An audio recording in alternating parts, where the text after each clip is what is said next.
بسم الله الرحمن الرحيم الحمد لله رب العالمين والصلاة والسلام على سيد الأنبياء والمرسلين وعلى آله وصحبه والتابعين لهم بإحسان إلى يوم الدين أما بعد السلام عليكم ورحمة الله وبركاته. Inshallah, we'll be beginning with our first lesson today. We'll be beginning our classes on Mustalah al-Hadith using the Sharḥ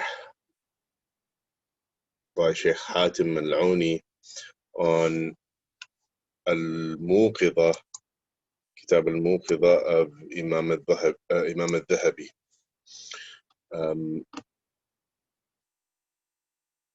And basically, before we begin, I just want to do a general introduction about the Hadith sciences. For starters, when we speak about the Hadith sciences, one may ask, well, what exactly are we speaking about? What are the Hadith sciences? And or Ulum al-Hadith. And basically, when we speak about Ulum al-Hadith, particularly in dealing with the theoretical aspect of Ulum al-Hadith, it encompasses the study of important terminology, mustalahat, that were used by the muhaddithin, whether the early muhaddithin and mutakhaddimin, or mustalahat developed by later scholars, al-mutaakhirin. So, for example, you won't find early scholars saying هذا حديث حسن لذاته or حسن لغيره. These are actually later terms, amongst other terms that developed later on. But there's various terminology that you need to be able to navigate just to be able to navigate hadith discussions. And so the sciences of hadith deal with those terminologies, understanding them properly, what was intended by them, or if they had multiple usages, as many of them, they have multiple usages that may depend on context. You need to be aware of those different usages so that you don't misunderstand them.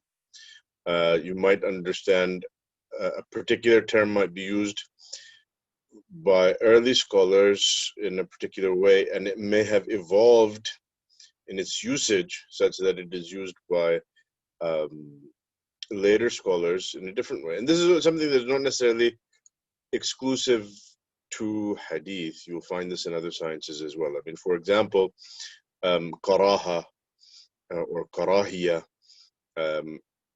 is oftentimes mentioned by early scholars meaning tahrim. Yet at the same time, you will also find early scholars using it intending karahat al-tanzih, which is basically something that is discouraged. It's better to avoid, but it doesn't incur sin when you do it, as opposed to tahrim. Tahrim, something is the hukam is that if you do this act, that you would be sinful. So early scholars were using the term karaha in such a fashion that it was broad enough to encompass both. And obviously, the Hanafi madhab notwithstanding, the Hanafi madhab has its own sort of unique mustalah with regards to karaha, where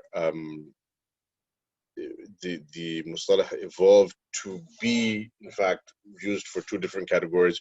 You have al-karaha al-tahrimiyya, and then you have al-karaha al-tanzihiyya, and it has its own particular understanding. Al-karaha al-tahrimiyya has its own particular understanding in the Hanafi madhab. But across the other madhab, generally the evolution was that the term karaha became specific to things that are intended as karahat al-tanzih, and so they preclude the meaning of tahrim. So later scholars, generally speaking, will not use the term at all for tahrim. So if you were to take statements of early scholars that use the term karaha and just assume in all of these instances that they mean that they intend karahat al-tanzih, as later scholars do, you would end up misinterpreting what they're saying and attributing to them opinions that they did not in fact hold. And mistakes like this can compound.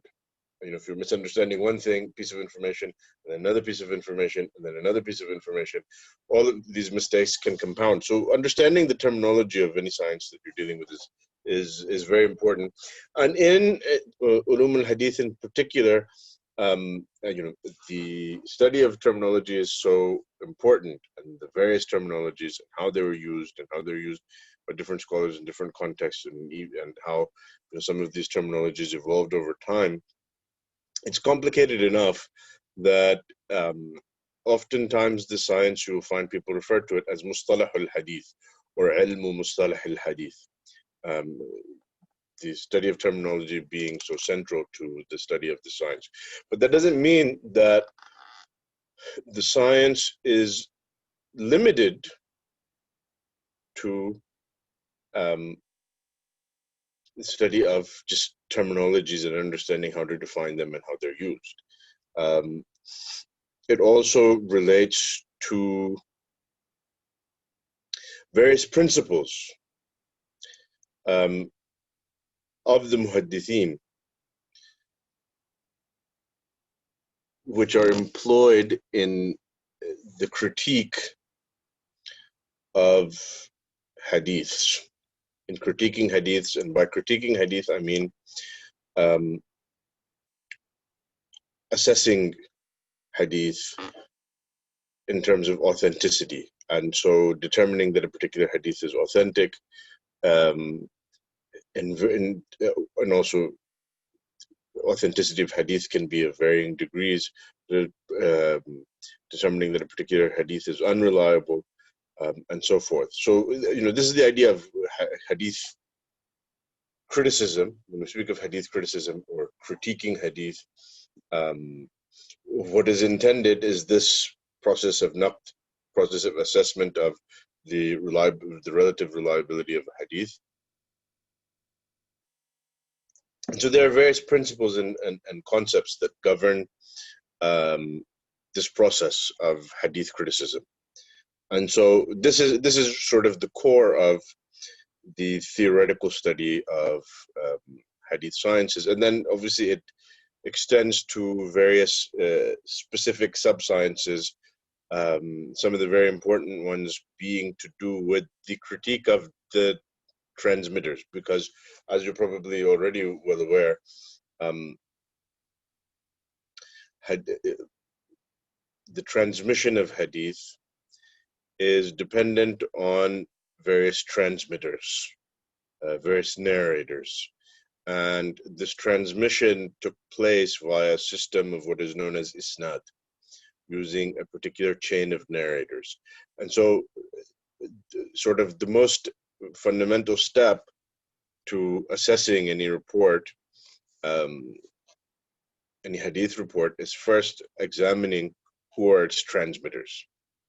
And so the study of the narrators, of the ruwat of the hadith, in what is known as al-Rijal or al-Jarh wa Ta'dil, and various other sub-sciences that relate to the narrators, are very important for the study of narrators, and then assessing the narrators, and then based on the assessment of the narrators, carrying out the other steps, or after having made an assessment of the narrators, undertaking other steps that are involved in hadith criticism to reach a final conclusion. But this is a very essential and very core step, and so this is a big part of it as well.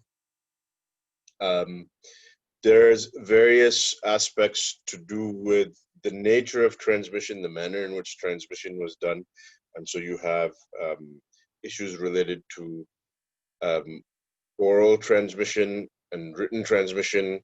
Some narrators were writing hadiths, some of them, and particularly in the early generations, the Sahaba were not necessarily writing everything that they heard from the Prophet ﷺ. They weren't walking around with with pen and paper and just copying down everything the Prophet ﷺ said or did, but they might witness something from the Prophet ﷺ, and then later on, in a similar context, when a similar issue came up, relate what they had witnessed from the Prophet ﷺ. They might hear specific statements that the Prophet ﷺ taught in dedicated sittings where he was relaying to his Sahaba particular hadiths, he's relaying to the companion particular hadiths which they might hear from him, and he would repeat those so that they could memorize them. So there would be actually some hadiths that they would have memorized. Many of the Sahaba were illiterate, so naturally, and even though the Prophet ﷺ encouraged literacy, this was the process of spreading literacy was a gradual process, and writing was still somewhat limited. So much of what the Sahaba heard from the Prophet ﷺ, they memorized, and much of what they transmitted from the Prophet ﷺ, they transmitted on the basis of memorization.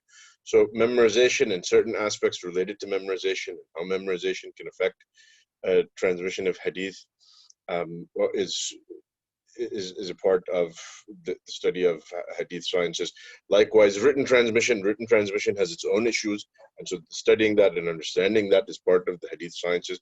Basically, a host of issues related to the manner of transmission are part of the hadith sciences. So you have a number of things that are studied at the theoretical level that fundamentally feed back into analyzing a hadith report for the purpose of critiquing it, for the purpose of assessing its reliability.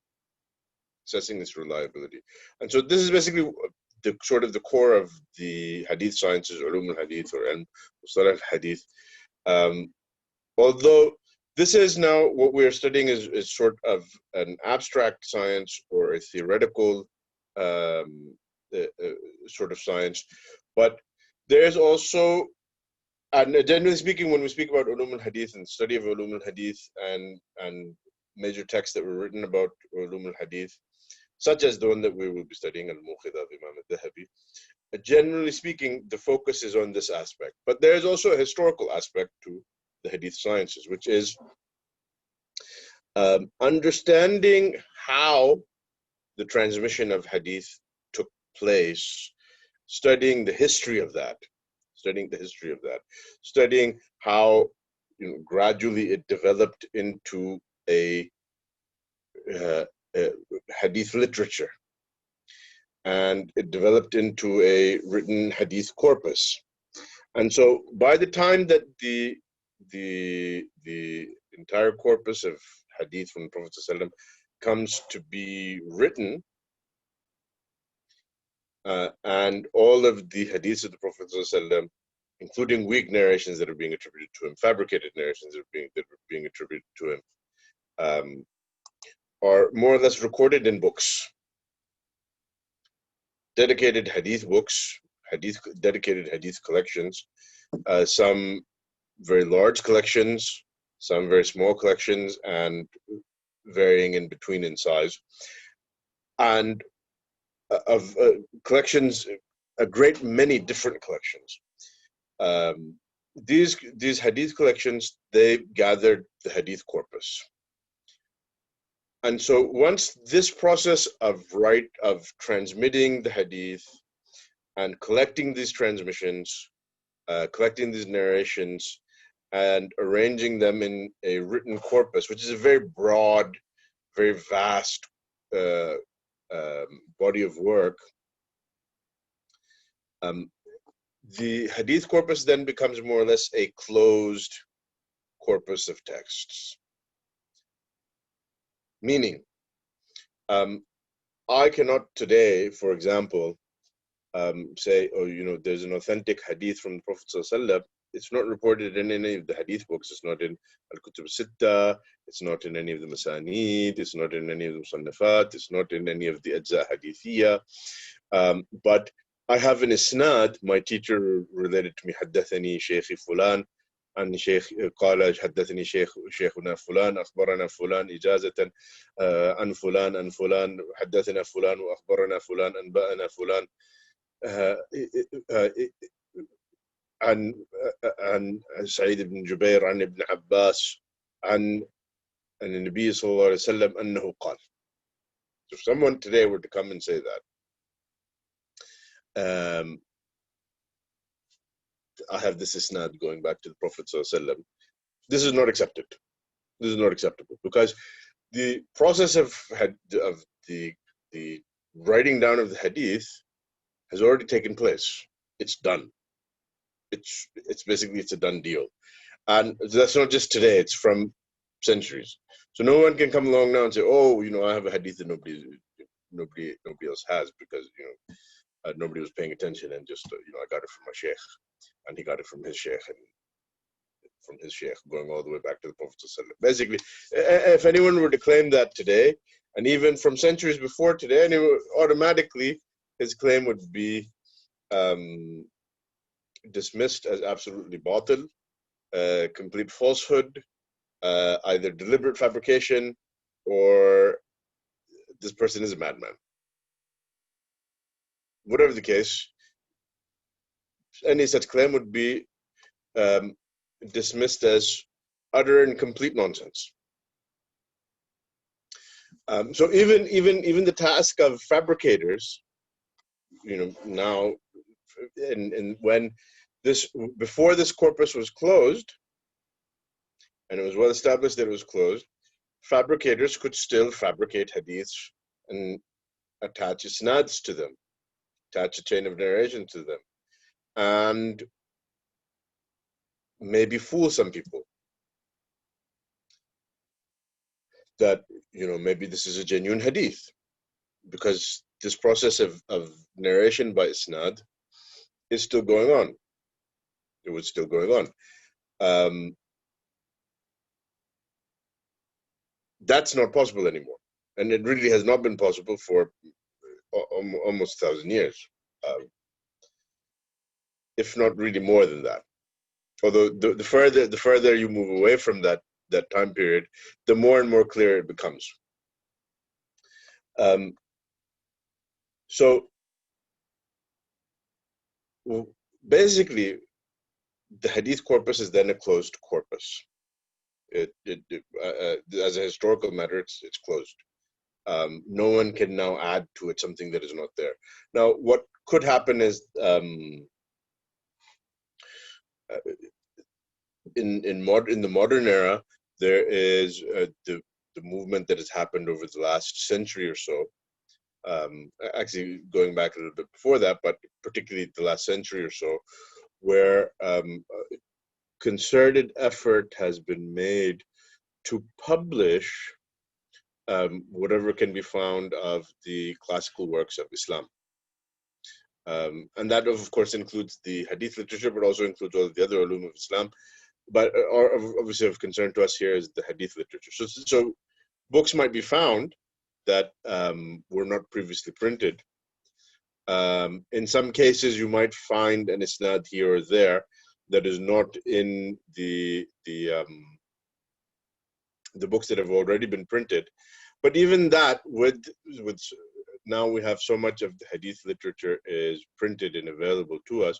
When it comes to actual hadiths of the Prophet ﷺ, it's extremely unlikely that you will find something that is reliable and authentic and is not in the books that have already been published. So it's genuinely it is a fairly closed corpus. I mean, I can't say with absolute certainty that there's something you might not find anything, but even if you did, I imagine it would be something that it would inevitably be something that is not really of much significance, meaning it's basically a different narration of a hadith that we already have. It's a hadith with a slightly different wording, or it is a case of riwayah bil-ma'na, that the narrators are reliable, but they're basically narrating something that we already have in other narrations. So and that's if there's even that. So the hadith corpus is a closed corpus. Although I should make a note that when this point that I made about fabrication, although obviously the nature of fabrication has changed. No longer can someone wanting to fabricate hadith today simply come along and invent a chain all the way back to the Prophet ﷺ.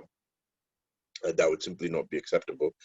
What oftentimes does happen is you still have some forms of what could be considered fabrication, where, for example, and now in the age of social media, this actually happens a lot. You have people, make these fake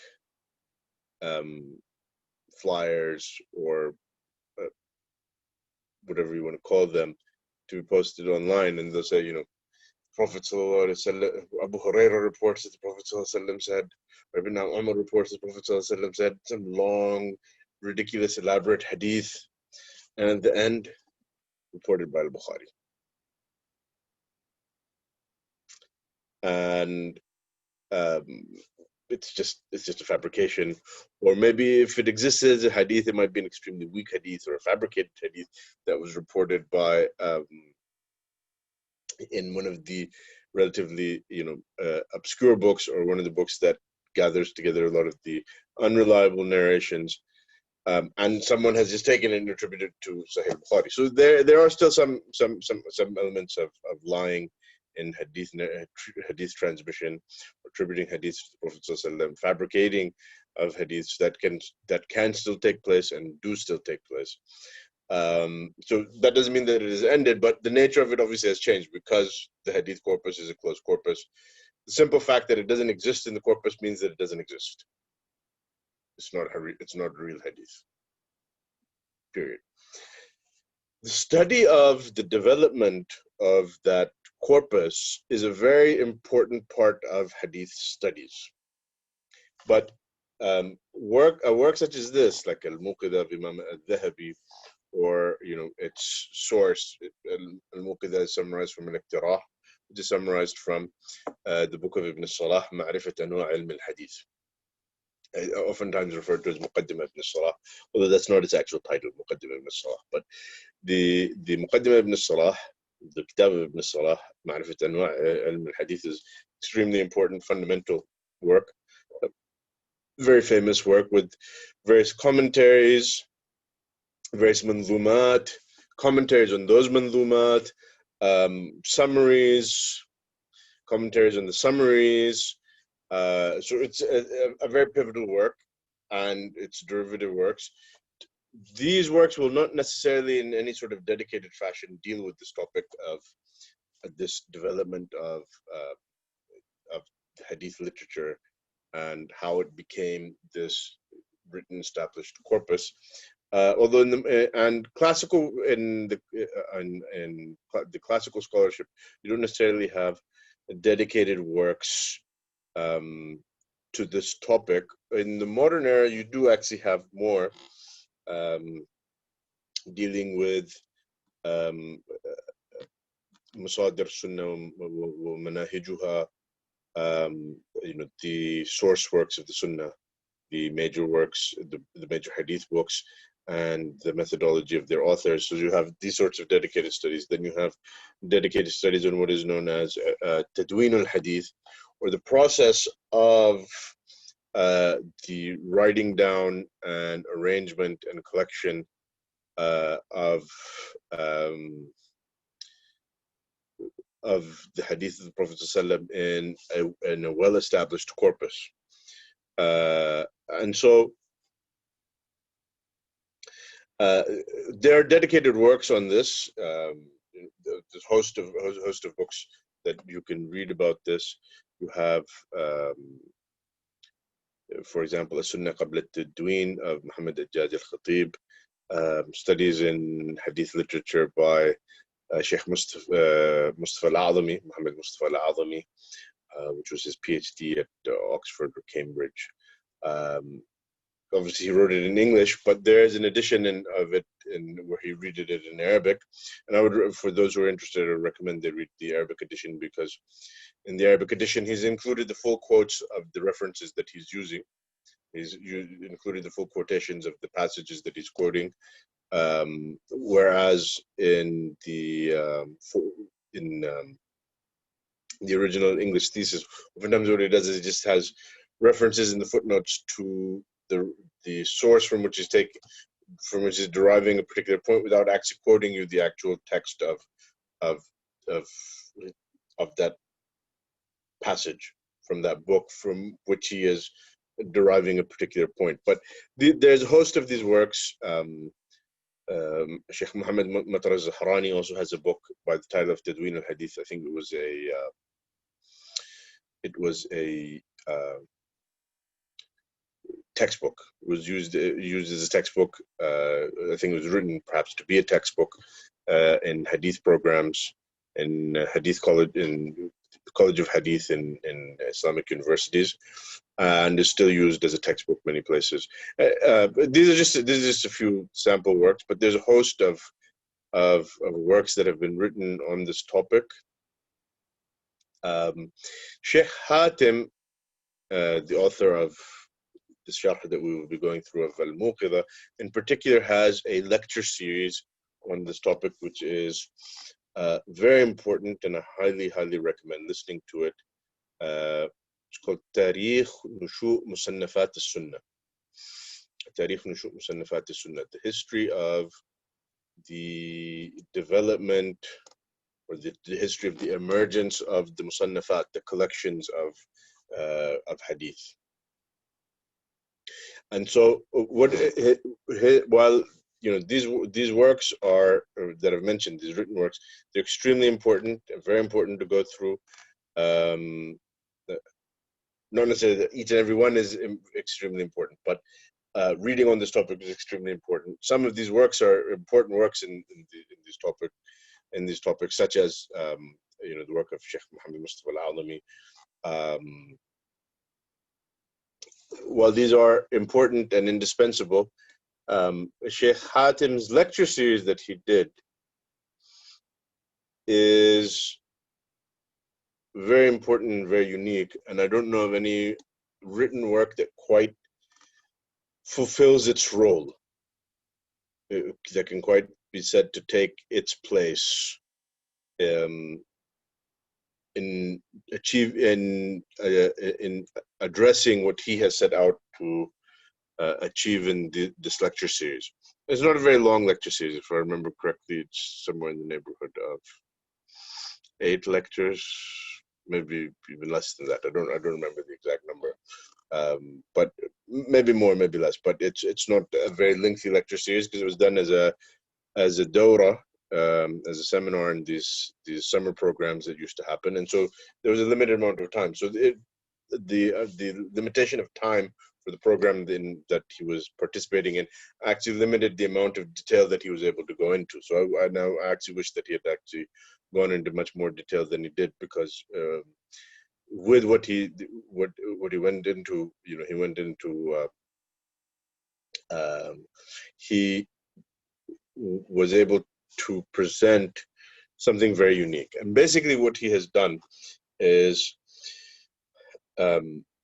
in his overview of this topic in these lectures, he has presented the sort of major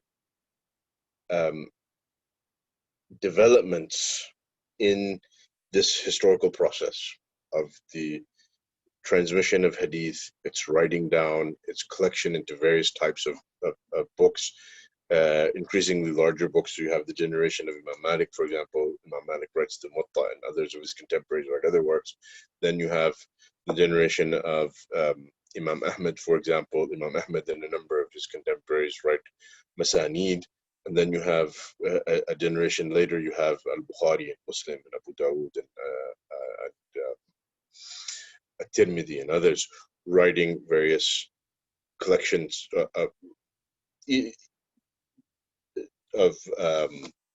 are arranged topically and also have some distinct features. Basically, he studies this development, and this is something that is unique to him.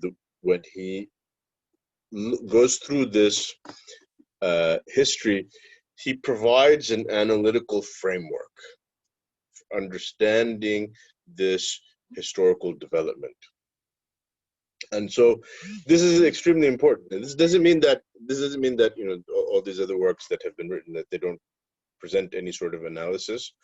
But what makes these lectures unique is that he provides an overarching analytical framework that gives you sort of a big picture view of the development of the hadith literature and the reasons that it developed in certain ways, and the reasons that certain developments happen in terms of where they fit in the larger context, in the larger historical context, in the larger sort of historical arc of developments that was taking place.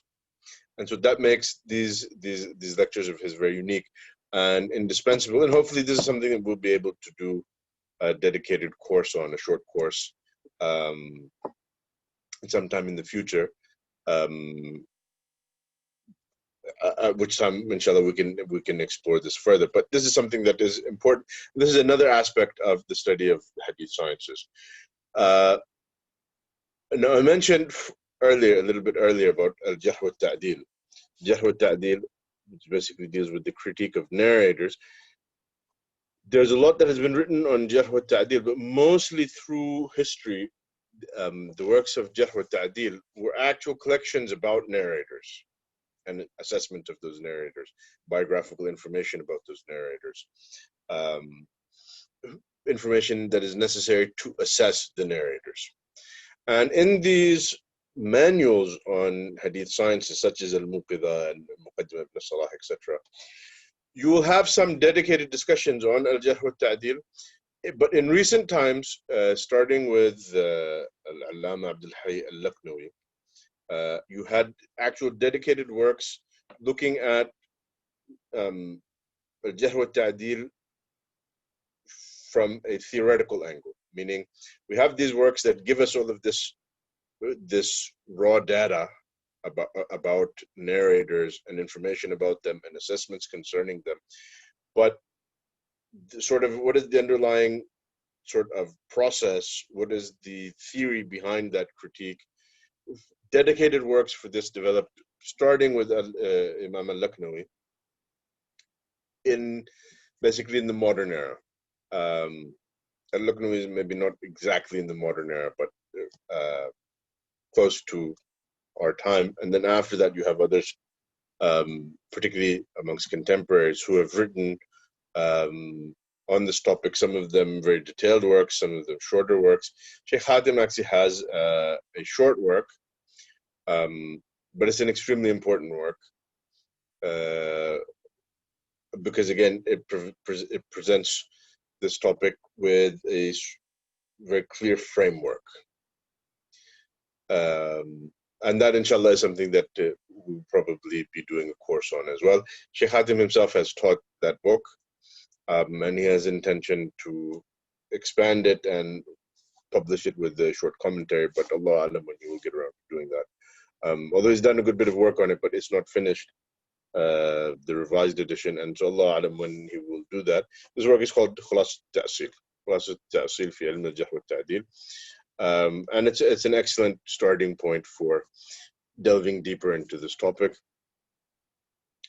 So this basically, just gives you an idea of some of the important sciences, or some of the important topics that are covered in hadith sciences.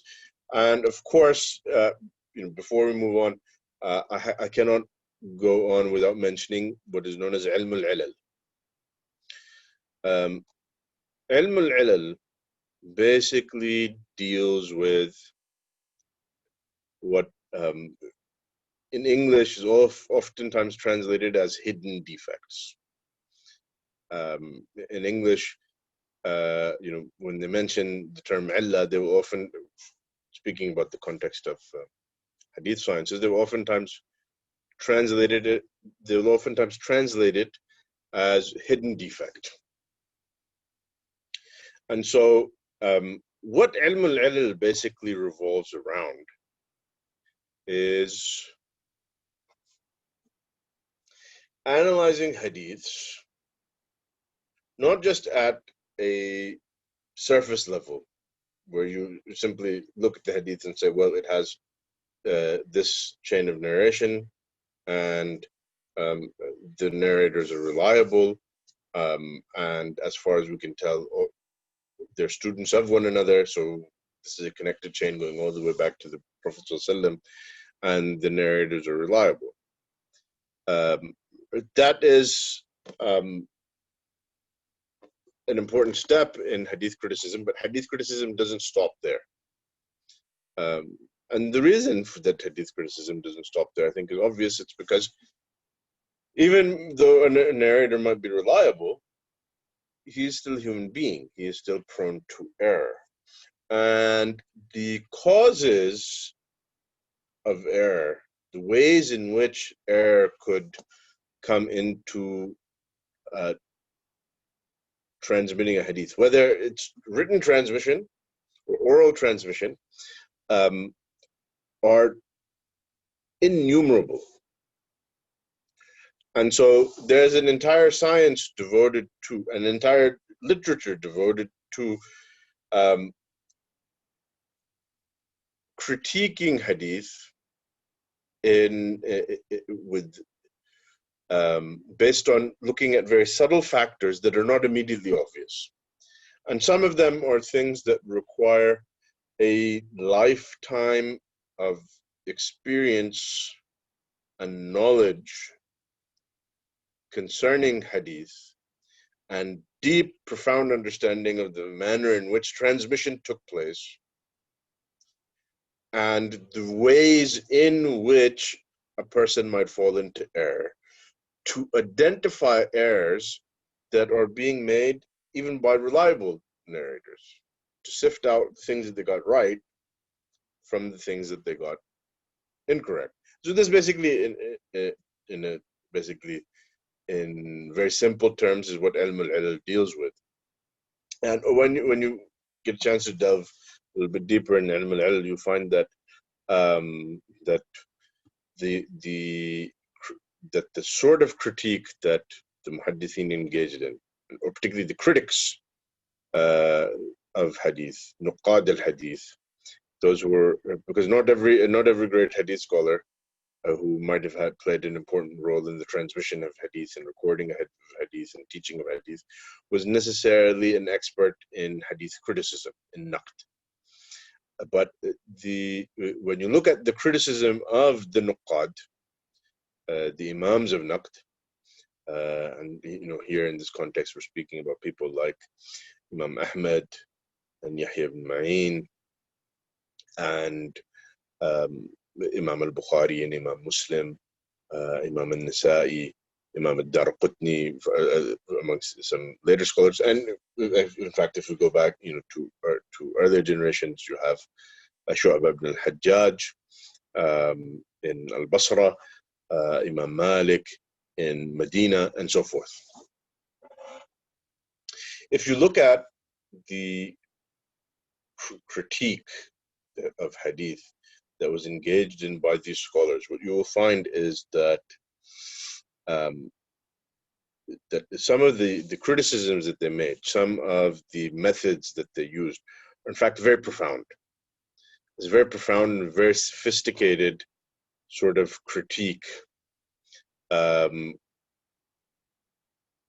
which shows, really that they didn't leave any stone unturned in the process of critiquing narrators, in the process of critiquing hadiths, in the process of trying to determine the reliability of any given hadiths.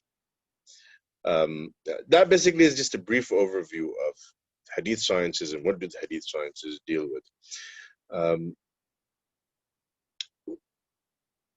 Now, before we move on to discussing the particular book that we will be studying, a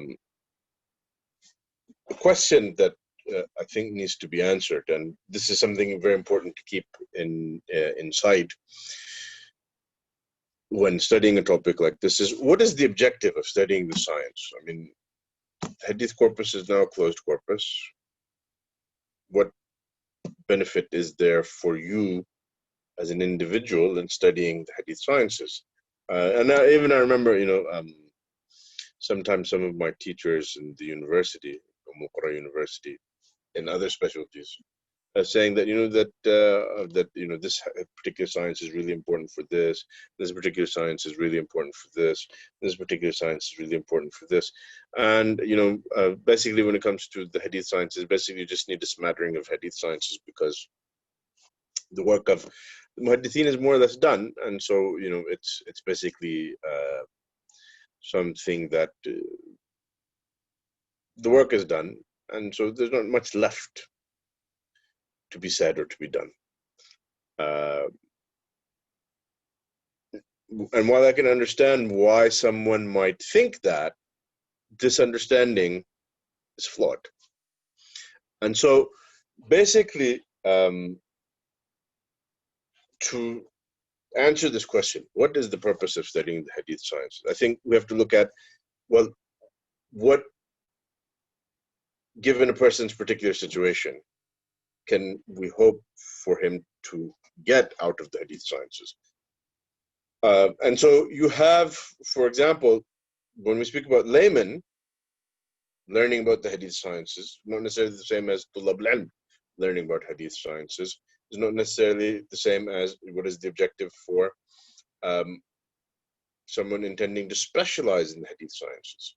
Each one will have obviously different objectives, different endpoints that they're hoping to reach, different objectives that they're hoping to achieve. But on a basic level, when it comes to the ammi, when it comes to the layman, and basically any layman, as a Muslim, ideally, the Muslim should be able to navigate basic discussions about hadith of the Prophet ﷺ. What is a hadith? What does it mean to attribute a hadith to the Prophet ﷺ? What does it mean that a hadith is authentic? What does it mean that a hadith is weak? How do I know that a hadith is weak? Or perhaps in the case of the layman, more precisely, who can reliably tell me that a hadith is weak? Where do I find this information? Or when I have this information, what does it even mean? I mean, what is sahih and what is da'if and what is mursal, and what, some of these terms, can be very confusing. Even sometimes with tulab al-ilm, some of these things can be confusing, particularly those who are early in their studies. And unfortunately, some people who are been studying for a long time, I don't want to say advanced in their studies, because they're advanced in their studies, then they should know these things. But sometimes you have people who've spent a long time in their studies, and they're not very advanced. And so sometimes you run into a term like, for example, this is mursal sahih, or hada mursal jayyid. And so someone might ask, well, if he's saying this is a hadith that is mursal, but it's sahih in spite of being mursal, is that what this means? Or this is a hadith that is mursal, but it's pretty good, it's pretty authentic. So apparently then the scholar is saying hadith is authentic in spite of it being mursal, although there's an extensive difference of opinion that is discussed in the books of Usul al-Fiqh and also in Ulum al-Hadith about mursal hadiths, or mursal hadiths acceptable as hujjah. And does irsal make a hadith in fact weak? So if someone says that it makes a hadith weak, then somebody says mursal sahih, what in the world does that mean? How is it mursal and sahih? How is it mursal and jayyid? Now, maybe the layman will not always run into a lot of these sorts of points, but there will be things that he will run into, that if he doesn't understand even sort of the language of the ulama and what is intended by certain discussions they're having, he'll be lost. And this is something that I found even in my personal experience. Sometimes, even with some of my own relatives. If someone is not really literate in this sort of subject, as in many places in the Muslim world, oftentimes the laity are not, and this oftentimes will extend even to the religious and practicing ones. you'll be hard pressed to explain. For in my case as a talib ilm, I'm hard pressed to even explain to them certain things, because to explain to them the conclusion that I'm giving them, I have to first explain to them all the concepts that underlie it, because they're completely oblivious to it. I mean, so you can imagine that if a person doesn't know what a mawdu' hadith is, and has no conception of the notion of fabrication to the Prophet ﷺ, it can be very, very confusing. I mean, you get people saying things like, "What do you mean this is a fabricated hadith? How can it be fabricated if it's a hadith of the Prophet ﷺ?" So, while that might sound silly, and certainly I think most people who are already attending this class probably already know enough to know why that's silly. But you'd be surprised that there's a lot of Muslims out there that they don't even they don't have even, or maybe you won't be surprised. Maybe you've run into people like this who are not who don't have this type of literacy. So that's the first thing, that when you're or that's the first level. When you have the layman, at the very least, they need to be able to understand the discussions, because all of us have a responsibility towards the Prophet ﷺ. Firstly, the Prophet ﷺ said, "لا يؤمن أحدكم حتى أكون أحب إليه من ولده ووالده والناس أجمعين." None of you believes until I'm more beloved to him than his offspring and his parents and all of mankind. This is a very high status. And so our relationship to the Prophet ﷺ is something we need to take very seriously. So when the Prophet ﷺ says, "Man kadhiba alayya muta'ammidan falyatabawwa maq'adahu min an-nar," whoever deliberately lies against me, then let him take his place in the hellfire. "Man qala alayya ma lam aqul falyatabawwa maq'adahu min an-nar." من حدث عني بحديث يرى أنه كذب فهو أحد الكاذبين. Whoever attributes to me a hadith that he thinks is false,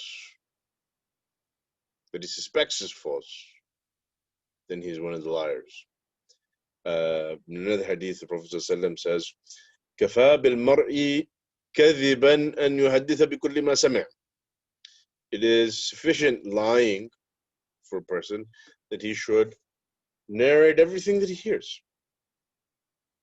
It's a very serious matter that you don't want to attribute to the Prophet ﷺ things that he didn't say. And so you need to have the basic literacy, just of the basic concepts of the hadith sciences and some of the terminology and what does it even mean, to be able to navigate those discussions, to be able to understand what scholars are saying, to be able to understand what the khatib in Jum'ah is saying, what the sheikh in the masjid who giving a lecture is saying, what the fatwa that you're reading or that you're receiving from a mufti, what exactly does it mean when he brings these things up?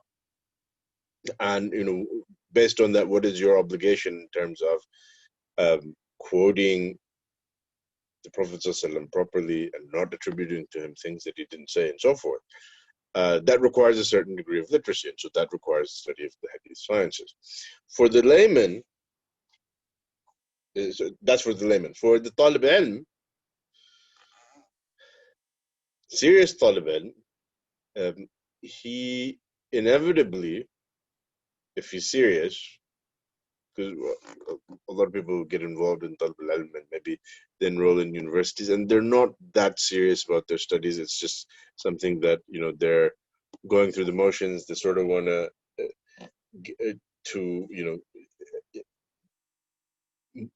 make that notch in their belt so that they can move on to the next thing in life, the next achievement, something that they can put in the resume, whatever the case may be. Allah alam, what exactly is driving them. Because some people that they do enroll in Islamic universities or what have you, and maybe they're not actually, and they're studying these things, but they're not very driven.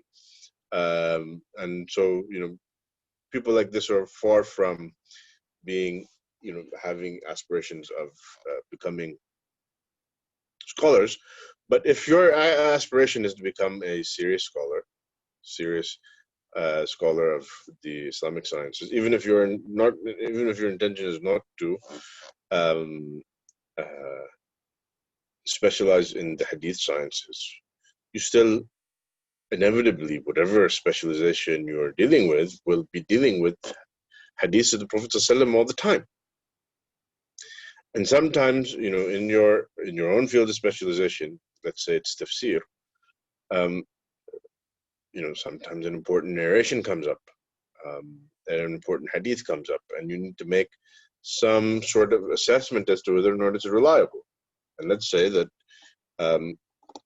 no one has thoroughly studied that hadith. You may have to do so yourself. Gather all of its chains of narration, other related narrations, assess all of the narrators, look for any other signs or problems. Does it go against anything that's more authentic, etc., etc., and make some sort of assessment concerning it. Even if you find, ulama of the past have made an assessment concerning the hadith, you need to be able to have some idea of how reliable that assessment is. How diligent is the work that the scholar has done in making an assessment. If you find differing assessments, one scholar is saying the hadith is authentic, another one is saying that it's weak,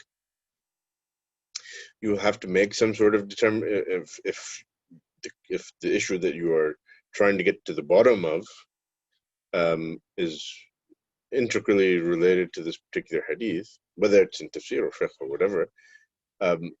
To make a conclusion, you will have to make some sort of conclusion concerning the reliability of the hadith that you have in front of you. And so, if ulama who have actually studied this hadith have differed, you will have to be able to make some sort of reliable tarjih between them. So that requires a deep command of at least the essentials, a deep, proper understanding of the essentials of the hadith sciences, such that when such an issue presents itself, you have the ability to go back and research it, even from the most advanced of its advanced works in the field, to be able to make that assessment as need be. This is the standard that I consider to be, necessary. It's because faced with the situation, you will not be able to reach a conclusion on whatever issue it is you're studying. You'll not be able to reach a conclusion if you cannot assess this aspect. So at times, even as a non-specialist, you will have to deal with this. And then, of course, for those who intend to be specialists, there's a tremendous deal of work that needs to be done.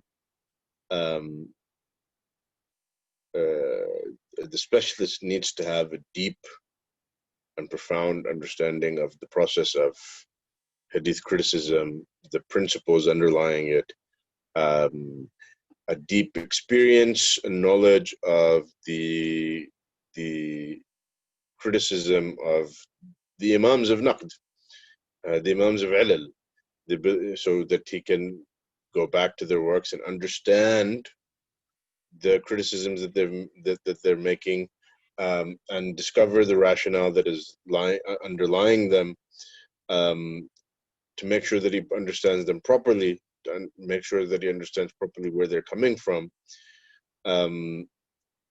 Should have a deep command of the science of Jarh wa Ta'dil and everything that goes into it, and the terminology, and how to interpret that terminology. And he needs to be able to do tarjih, not just tarjih in the things that the non-specialist does tarjih in, but tarjih in some of the most difficult issues that may arise, some of the most contentious issues that may arise. And ideally, on top of that, the hadith specialist should also strive to be defending the sunnah of the Prophet ﷺ, because obviously in the modern era we have a lot of people that cast doubt about the hadith literature and its reliability and what have you. So that requires a work from specialists demonstrating the weakness of these criticisms of the Sunnah. And so these criticisms of the hadith the hadith literature or the work of the muhaddithin, a part of it relates to what we discussed before of tadween, the historical process of the recording of this and creation of this hadith literature, this hadith corpus. And then part of it relates to the actual methodology used by hadith scholars to critique hadiths. So people cast doubts in this element of the hadith sciences and also in this element of the hadith sciences. And so this requires learned scholars who are capable of defending it, capable of clarifying to the masses the reliability of the transmission of the Sunnah of the Prophet ﷺ, and the ability to rebut these objections. And finally, they need to have also the ability to, for those issues in the hadith sciences where there are elements of certain issues that still there's some ambiguity in them in the theoretical works, the manuals that have been written by hadith scholars, or they're still very contentious. There's still a need to exhaustively study them and explain them on the theoretical level, then that is also something that requires a specialist, or that is something also that is needed from the specialist. And there are these sorts of issues that still require further treatment. As an example, and this relates somewhat to usul al-fiqh, but it also relates to ulum al-hadith, dealing with the impact of riwayah bil-ma'na. Many narrators, particularly in the very first generation to the second generation of narrators, they would hear from the Prophet ﷺ, and then they would narrate by ma'na. They would narrate by meaning what they'd heard from the Prophet ﷺ, not verbatim, because they were relying on their memory. And so here, when narrating by memory, generally the standard is that for reliable narrator that he should be generally accurate in what he's conveying without changing the meaning. But when you have narration by meaning takes place, you could have a number of different narrations of the same hadith, and each one is slightly different in its wording, and therefore could also be slightly different in wording. Meaning, the general meaning of all the hadiths might be clear, of all the narrations might be clear and agreed on, but slight differences may exist between the various narrations. And so assessing cases of riwayah bil-ma'na and their impact on knowing the exact words of the Prophet ﷺ, if it's possible in a particular case to know what the exact words of the Prophet ﷺ are. And then this is the usul aspect.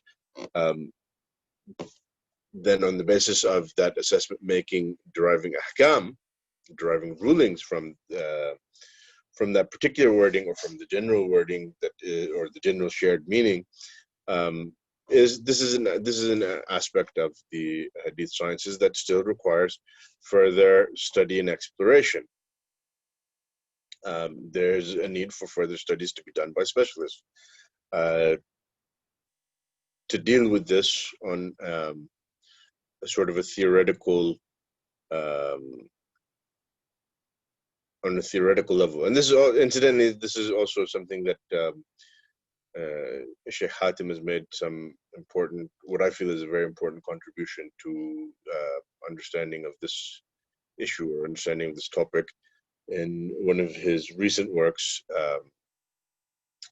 النظر المقاصد وأثره في نقد السنة وتأويلها. النظر المقاصدي وأثره في نقد السنة وتأويلها. In this work he addresses this particular issue of الرواية بالمعنى and how it can influence the critique of hadith and also its interpretation.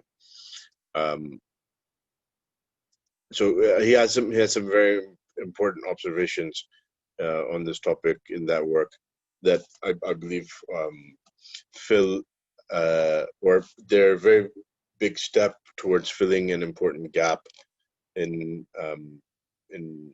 both the books of hadith sciences and the books of usul fiqh. This is not to say that the topic has not been dealt with at all in books of usul fiqh or in the books of the hadith sciences, but there's still room for further hammering out of the details.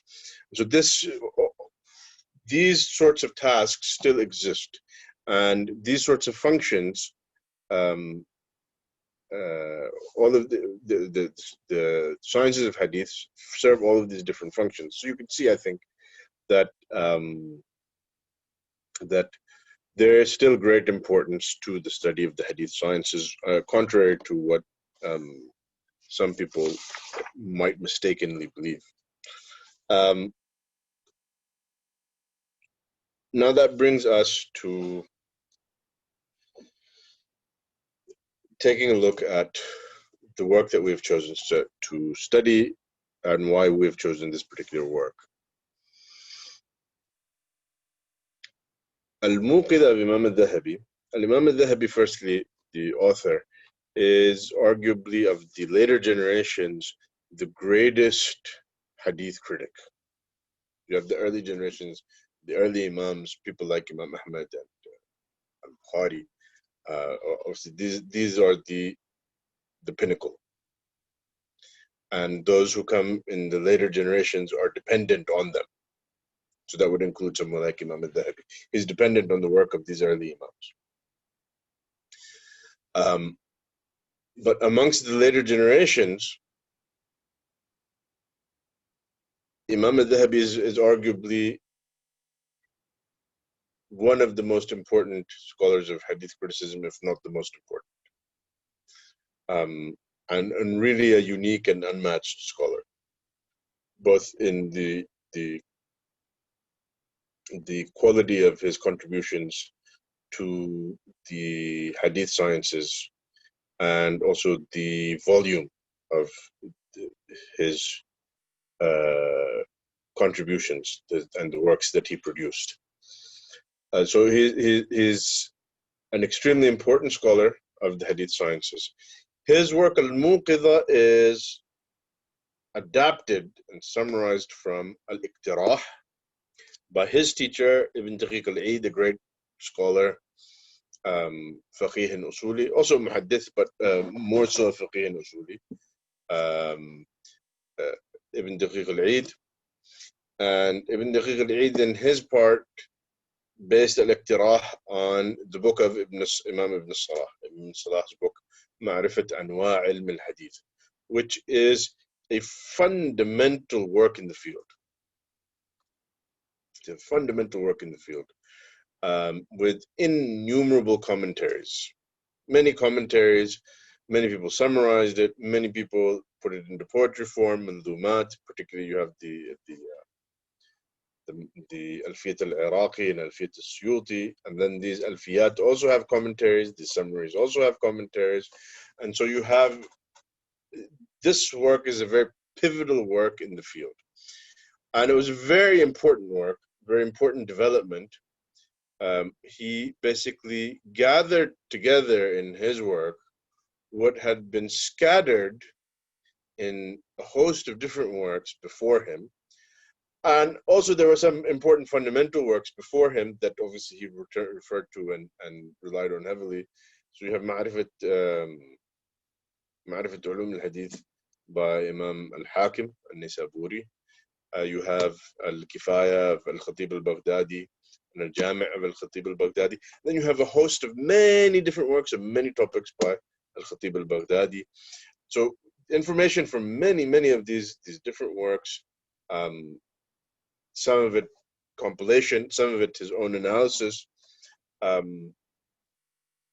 he brings together in this work. And so this work is an extremely, extremely important work. It's a very fundamental work, and in my view is a work that every scholar, every talib ilm must read. The Ma'rifat Anwa' Ilm al-Hadith of Imam ibn Salah, and inshallah in the future, maybe not immediately after the Muqiza of al-Dhahabi, this is one of the works that inshallah we'll be having a class on, one of the works we'll be teaching here at Legacy Institute. So Imam al-Dhahabi's work, given the status of its author and the importance of the source from which it's taken, going back to Ibn Salah. Also, you have, in addition to that, Imam al-Dhahabi, being the profound scholar that he was, has some unique contributions, even though his work is a short text, he has some unique contributions in this text nonetheless that you will not find in many of the other manuals. Some very important issues that he deals with that are not dealt with elsewhere. Some very important insights that you might not find elsewhere. So this gives you an idea about the importance of his work. Sheikh Hatim's commentary on it, in spite of being a relatively brief commentary, this is not a very big book, 320 pages, of which Fahris starts at 297, although even some of that there's some appendices.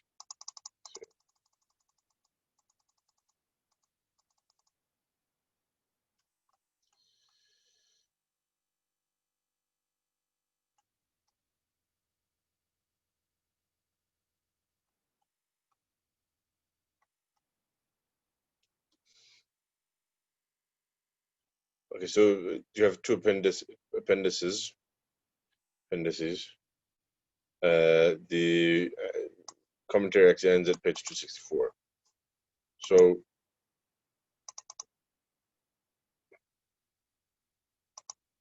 260 pages, 264 pages. It's not a lengthy work. It's a short work. It is a short commentary. Yet, in spite of being a short commentary, it has some unique features that I feel make it a unique and important work to study early in one's studies of the Hadith sciences. Namely, that Sheikh Hatim himself, in this work, there are some unique insights on certain issues, or unique treatments on certain issues, very important insights that he provides in his treatment of certain issues that you will be hard pressed to find in other works. And although this work was originally transcribed from lessons given by Sheikh Hatim, where he was explaining al-Muqiza of Imam al-Dhahabi in sittings, the work was transcribed and then he reviewed it. And so what I've found from my experience with studying this work and also teaching this work is that he's remarkably precise in his treatment of topics. It provides very cutting, precise analysis of many of the issues that he deals with. Some of these are issues that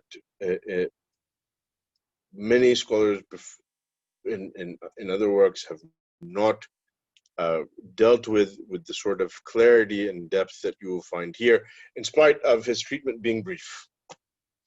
And so it makes for an excellent manual as sort of a beginning point.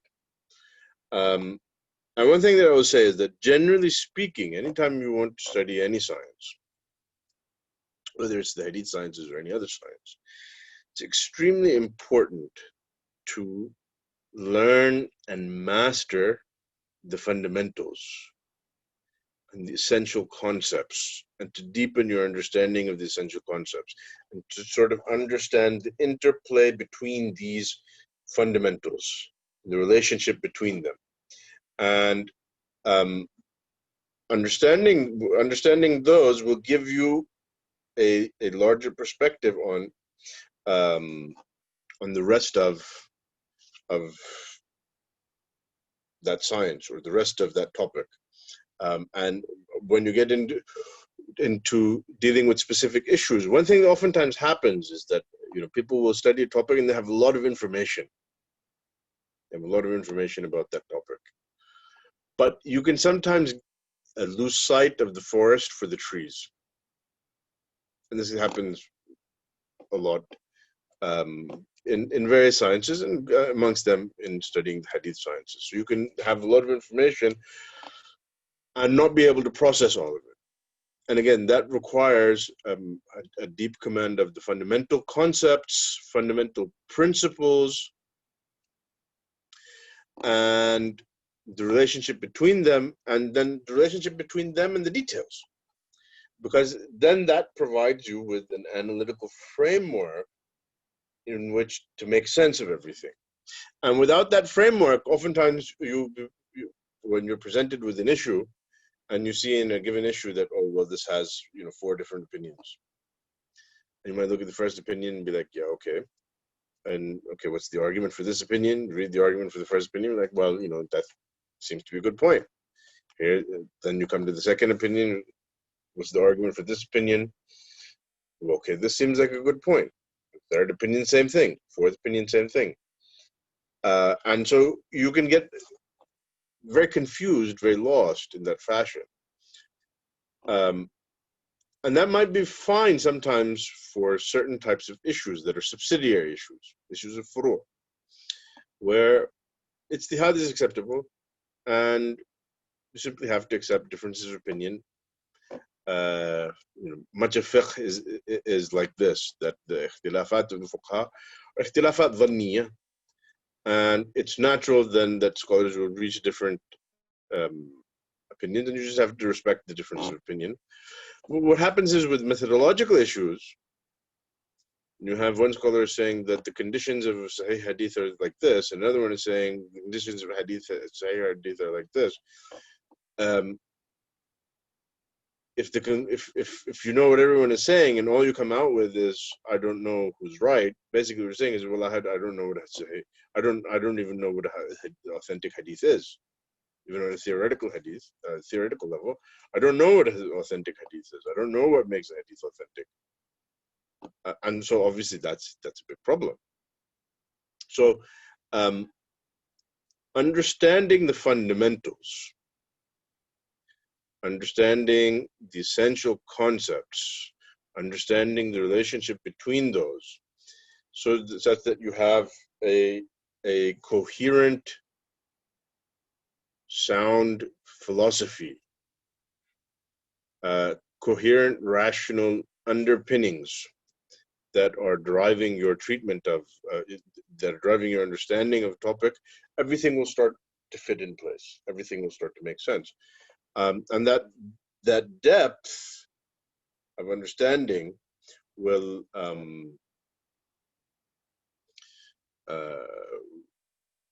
help you truly master the science, rather than simply be a person who has a lot of information but just kind of confused, which can happen. So Shaykh Hatim in particular, in his works, he gives a great deal of importance to this sort of approach of dealing with concepts, dealing with fundamentals, understanding the relationship between these things. And obviously the other course that we're doing, al-Usus al-Aqliya, is very clearly dealing with this sort of thing, understanding the rationale underlying the conditions of Sahih Hadith. Probably all of you are aware that to be considered authentic, there are certain conditions that hadith must meet. Generally speaking, muhaddithin said that there are 5 conditions. Starting from Ibn al-Salah onward, you'll find all of the manuals mention these 5 conditions. And if you read these, you will read, well, what are the 5 conditions, and what do they mean, and some details about how do they work. And oftentimes you can lose sight of a very important question, which is, where did these 5 conditions come from? Why is it these 5? There's no surah in the Quran called Surah al-Hadith al-Sahih. قال الله تعالى بسم الله الرحمن الرحيم إن الحديث لا يصح إلا إذا كان برواية العدل الضابط مثله إلى آخره. There's no surah in the Quran that says that these are the 5 conditions for Sahih Hadith. There's no hadith from the Prophet ﷺ saying that these are the conditions of Sahih Hadith. Even if there was a hadith from the Prophet ﷺ saying these are the conditions of Sahih Hadith, they would say, well, is the hadith authentic? So that we can say the Prophet ﷺ actually said that these are the conditions of Sahih Hadith. This doesn't mean that there's not any isharat in the Quran or any isharat in the Sunnah to fundamental concepts related to assessing akhbar, assessing reports, and understanding how to authenticate them. But at a fundamental level, these conditions and the methodology that underlies them, the philosophy that underlies them, is aqli, it is rational. It is based on rational deductions, not based on texts. And so you need to understand what it is. And one thing that I found remarkable in my studies of hadith when I was beginning out studying was that these sorts of fundamental questions are rarely addressed. And even sometimes if you ask scholars, some of whom might have been teaching hadith sciences for a long time, these types of questions, you might be surprised to find that maybe some of them have not given much thought to this question. And this was something when I started studying hadith, it was sort of I would run into indications of this, and it troubled me that why is this not addressed? And for those of you who've heard the talk that I did with Legacy about studying the hadith sciences, I talked a little bit about my experience and how what was driving my studies of hadith initially. I'm not going to repeat that here, but if you listen to that, I spoke about this briefly. And so I was looking for intellectual answers to intellectual objections concerning the hadith sciences. And so there's no way to do that without asking some of these types of questions. And so with Sheikh Hatim, and this is, as I said, is very clear from his book al-Salah, he gives a great deal of importance to this. And so this is one of the things also that is unique about starting with Sheikh Hatim's work, is that this element is there, it is built in to the way that he treats topics. And in some places it'll be very clear, and I think inshallah we'll see that from the way that he's treated the topic of al-Hadith al-Sahih. Inshallah we'll get to that tomorrow. His treatment of al-Hadith al-Sahih and the 5 conditions of Sahih Hadith, and also some other issues related to Sahih Hadith. You'll see that his treatment of the topic in that sense is a little bit unique, and certainly in comparison to you would find in many beginning manuals, you'll find that his treatment is unique. So so this is why I've chosen this work. That brings us basically sort of to the end, but before we close, I just want to make a point about this course and how we're going to go through the work and the nature of our treatment of the topic and the level that we're of our treatment, the depth of our treatment of it. Basically, this course is not something that is necessarily the place where I would say to start for someone who's an absolute beginner. Someone who's an absolute beginner, and maybe he doesn't even know the basic terms of hadith, like sahih and hasan and dhaif and mursal and marfu' and mawquf. You might find that the depth of some of the discussions that we're going into might be a little bit difficult for him to keep up on. That doesn't necessarily mean that that it's not possible, but it will be a good bit more work in that case for someone who is an absolute beginner in this topic. But generally speaking, our treatment of the topic and the book, I'm going to completely avoid going in, or I'm going to try to completely avoid going into any more depth than what is already here in the book. I'll try my best to stick to what is here and trying to make it as clear as possible. And so the course is perhaps ideally suited for someone who is between the level of an absolute beginner, but not yet at the level of someone who's an intermediate student who already has pretty good beginning foundation, maybe somewhere in that level to an intermediate level student. This is probably who is ideally suited. As for the absolute beginner, he might it might be more it will be a bit more difficult for him. It doesn't mean that it can be done, but a lot of that will come back to you as an individual, your ability to study and grasp the material and follow the lectures, and that sometimes can vary from person to person and an individual's capabilities. The last point that I'll make concerning how we'll be going through this course is that when it comes to the book al-Muqiza of Imam al-Dhahabi, we will particularly the text of al-Muqiza, I'm basically going to be reading it line by line and explaining it line by line. As for Shaykh Hatim's explanation, you're encouraged to read it. There'll be passages that I might read verbatim, but I'm not necessarily going to be reading everything in the commentary line by line and explaining it line by line. The text of al-Muqiza, I will be doing that. And I'm going to try my best in doing this to keep in mind that the students who are attending the course are at different levels in terms of their study of the Arabic language as well. And so some of them need perhaps a little bit of help with just understanding the Arabic text.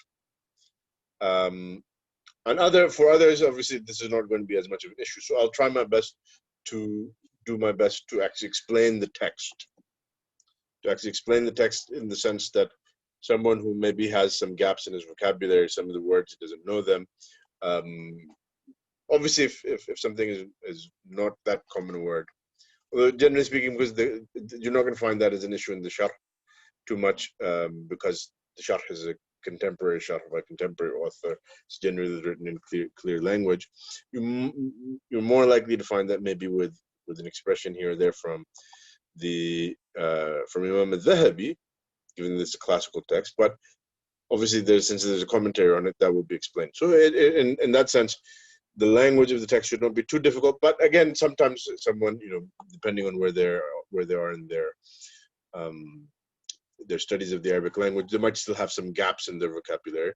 So I'll try my best to explain it in such a fashion that that those who have gaps in their vocabulary will be able to keep up. And inshallah, this will help. Going through this text like this, and also going through other classes, will over time help them in, and independent reading also will help them in building that vocabulary. And generally speaking, all of us as students of the Sharia sciences, particularly being that probably almost all of us are not native speakers of the Arabic language. I mean, I'm not sure because I can't judge all of you by your name, but some of you might actually be native speakers of the Arabic language. But as a general rule, overwhelmingly the people who are taking these courses, including myself, are not native speakers of the Arabic language. I've been studying the Arabic language for a very long time now, alhamdulillah, so I have a pretty good grasp of it. But not being native speakers of the Arabic language, we always need to work on our vocabulary. We always need to work on our grasp and our command of the language. And so obviously the way to do that is, there's a number of ways that you can do that, but reading a lot and basically destroying your dictionary is essential to develop the command of the language that you need as a student of the Sharia sciences. And obviously I've done a talk on that recently as well, which if someone needs, they can check that out. But we're trying in these courses to keep to take into account the fact that people have these different needs and try and tailor the courses for those needs. That can be a little bit difficult when you have different people who are at different levels, maybe in the same course. But nonetheless, we'll try our best to be accommodating as much as is reasonably possible. But at the same time, if you are someone who thinks that maybe you're a little bit behind because you've never studied much Mustalah before, or at all, or you're a little bit behind in the sense that your Arabic still needs a good bit of work, put in the hard work, and inshallah you'll be able to keep up. You'll be able to keep up and benefit from the course. And I myself, on my part, and also the rest of us here at the institute will do as whatever we can, inshallah, to help you. But inshallah, I think even a beginner should be able, given that he does the necessary work, the requisite work, should be able to keep up and understand the book and get the full benefit of the course, inshallah. So that basically concludes our first lecture. If you have any questions or concerns, we can take those. Otherwise, you are free to go.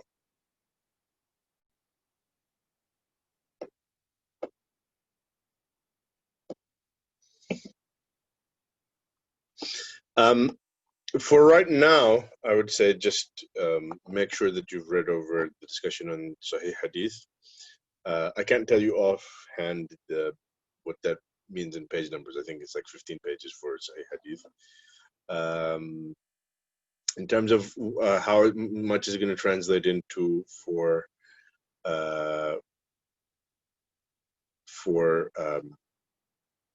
pages per week, I can't tell you offhand. I don't have it written down here, but inshallah in the Telegram group I will give you an idea.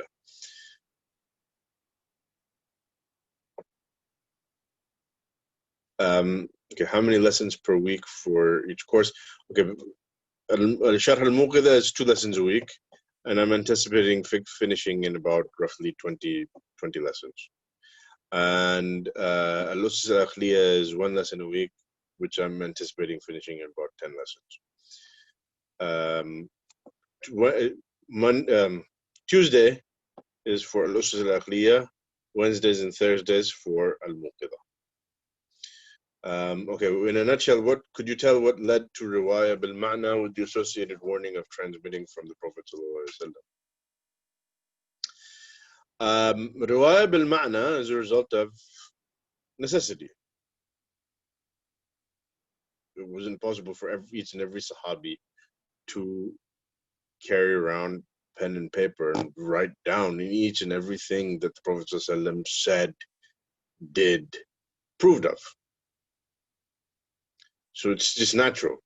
I mean, you know, if you call a witness to come testify in court to what he heard someone say or witness someone do, you will be relying on the fact that he is generally accurately conveying it, but inevitably it's not going to be verbatim, because you don't expect the witness to each and every event to have been carrying around pen and paper and writing down everything that everyone was saying. That's just natural. So the occurrence of riwayah bil ma'na, particularly in the early generation, particularly in the generation of the Sahaba, and even to a certain extent afterwards, was something that was natural to occur. Something natural to occur, and neither the Prophet ﷺ nor any of the Sahaba objected to it, while all recognizing that conveying the exact lafz of the Prophet ﷺ is the ideal, and also while being keenly aware that error in this matter is a very serious issue, as a result of which they were extremely cautious about what they did choose to narrate from the Prophet ﷺ. So it was something that was inevitable. It's not something to be scared of.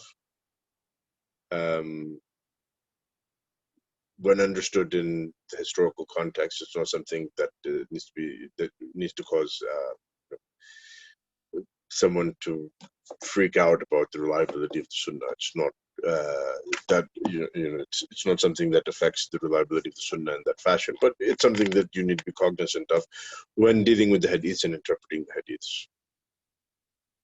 That riwayah bil ma'na did take place.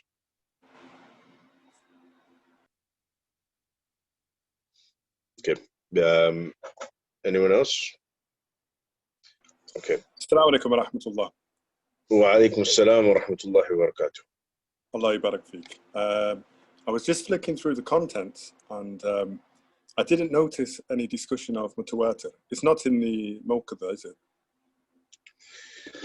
it? Generally speaking, the mutawatir as a term is not in any of the manuals of hadith sciences, and if it does come up, it's mentioned in passing. Even Ibn al-Salah, when he mentions mutawatir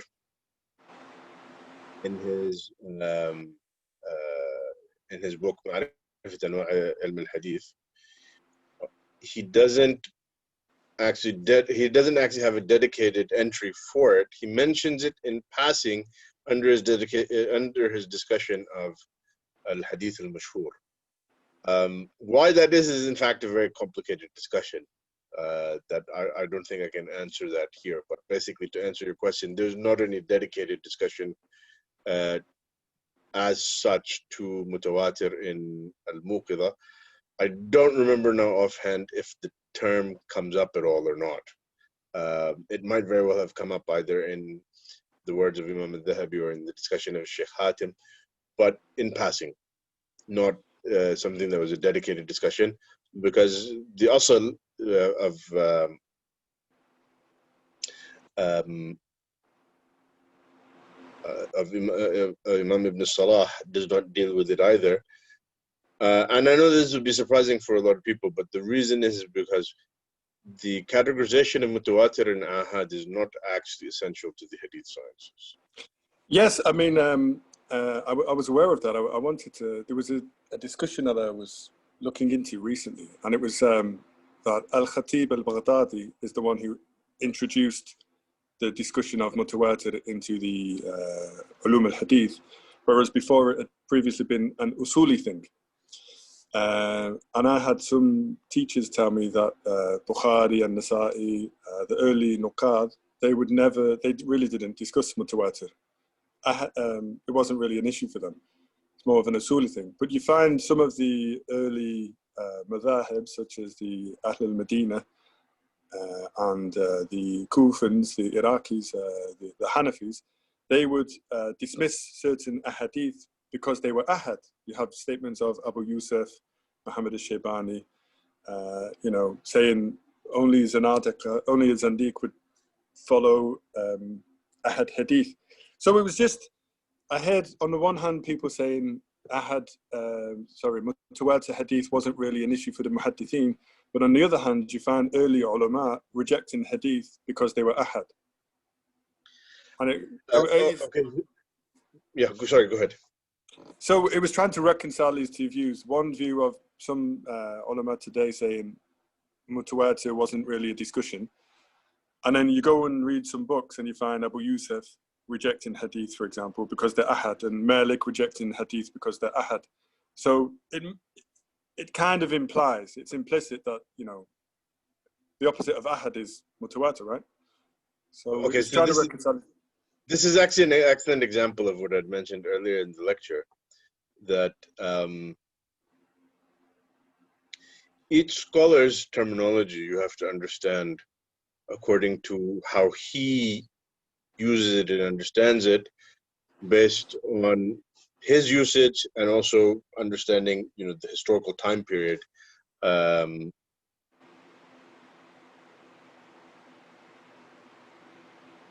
So for example, with this quote from Abu Yusuf, or what some usuliyin have attributed to Imam Malik, you would have to look at what exactly does this mean for him.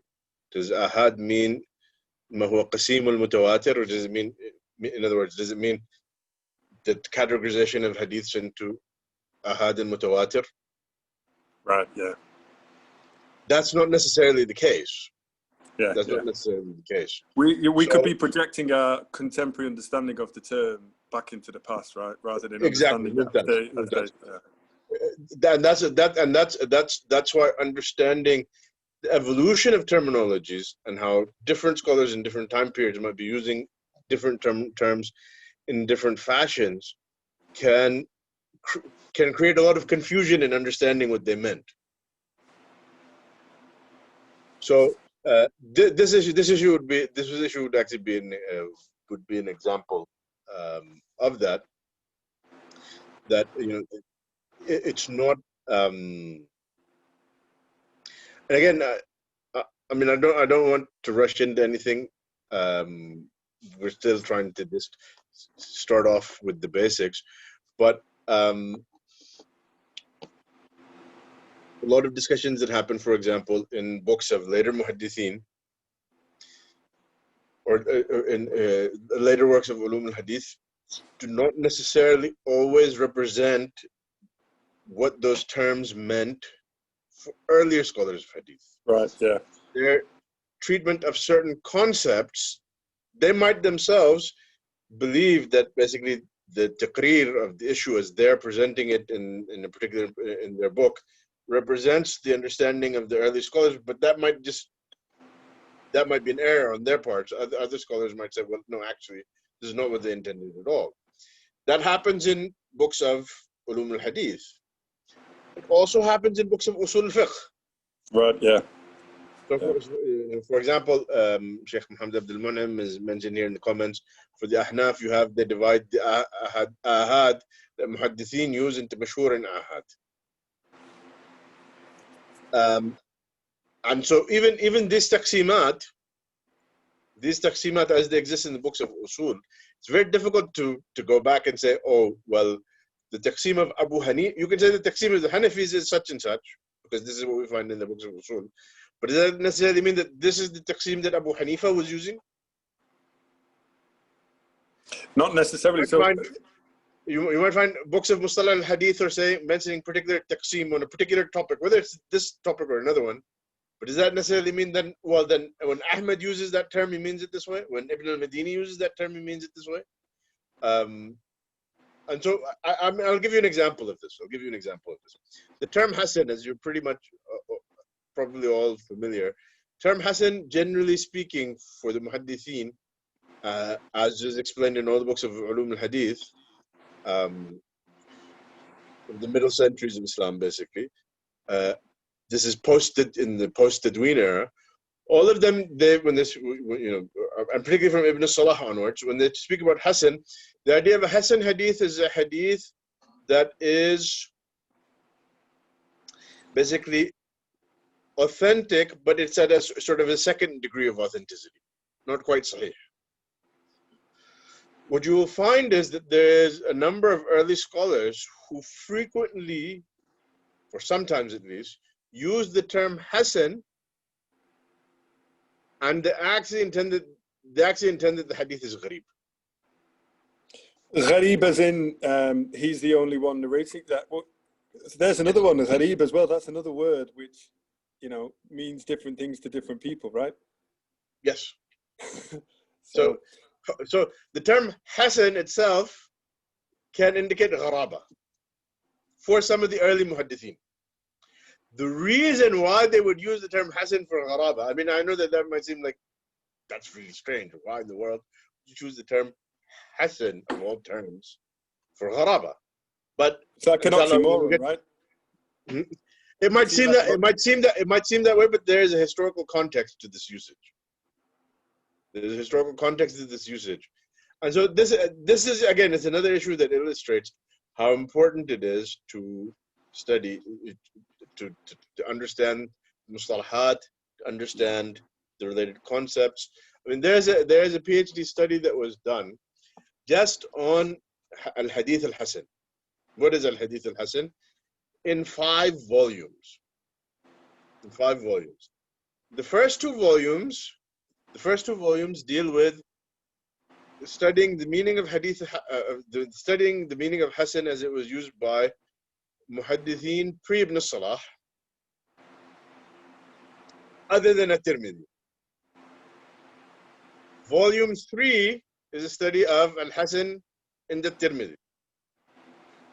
Volume 4 and 5 are basically dealing with Hasan lidatihi and Hasan lighayrihi, which is basically the concept of Ibn Salah. And so volume 4 then deals with Hasan lidatihi, what is Hasan lidatihi, and the shurut of Hasan lidatihi and various issues surrounding it. And then volume 5 deals with Hasan lighayrihi, what are the shurut of taqwiyah for Hasan lighayrihi, and mashallah. Could you post the link to that PhD in the yes, absolutely. I'll share it with you.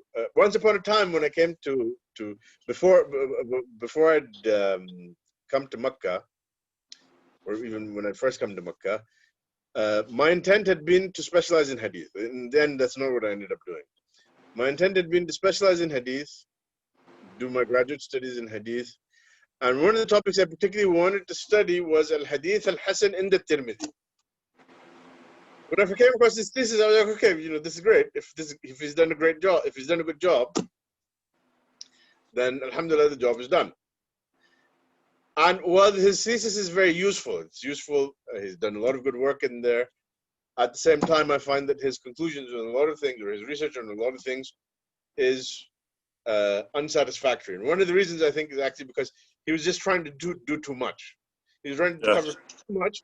I mean, this really, it should have been like 5 different projects. It should have been 5 different theses, and assuming that each one is actually done by someone who is deeply thorough in his research and extremely competent and what have you. And so his volume that he did on al-Hasan in the Tirmidhi, I found to be completely unsatisfactory. In fact, I found it to be the most frustrating of all the volumes that he's done. Although it's still it's a very useful work by Sheikh name is Khalid Mansour al-Daris. He's a hadith scholar, someone that I respect, even though I might be a little bit frustrated with volume 3 of his PhD. But nonetheless, I mean, this just illustrates this. Ilm is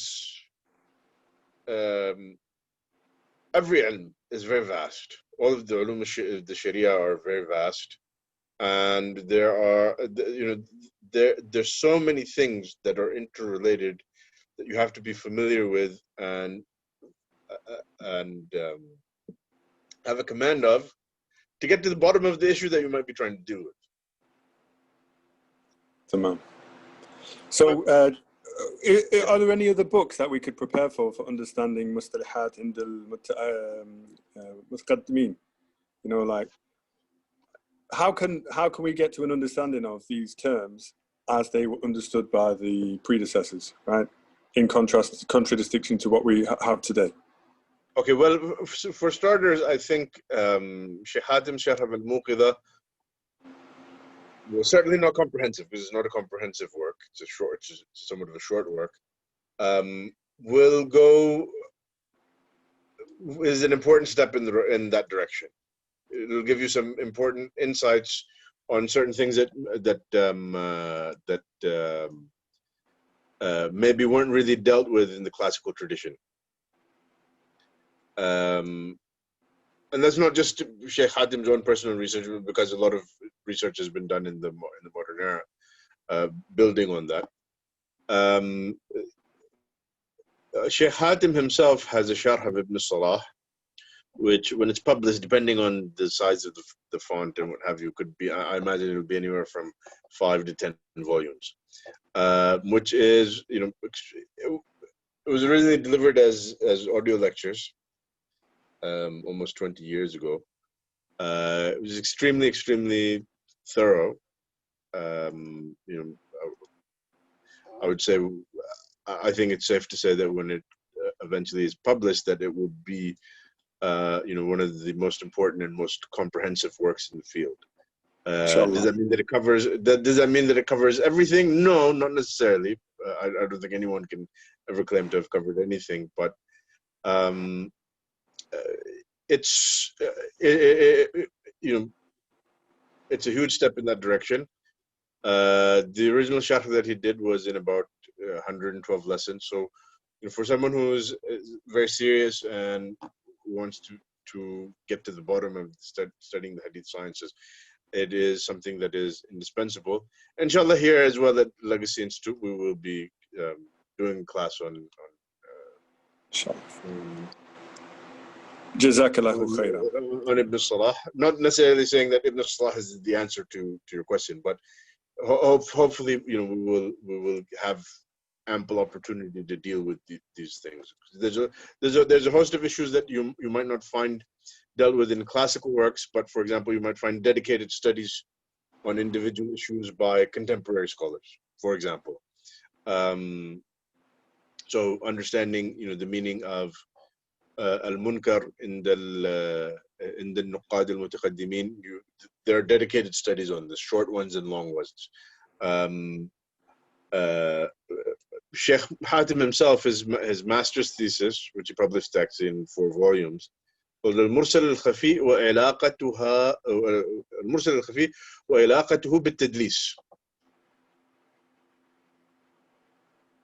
المرسل الخفي وعلاقته بالتدليس.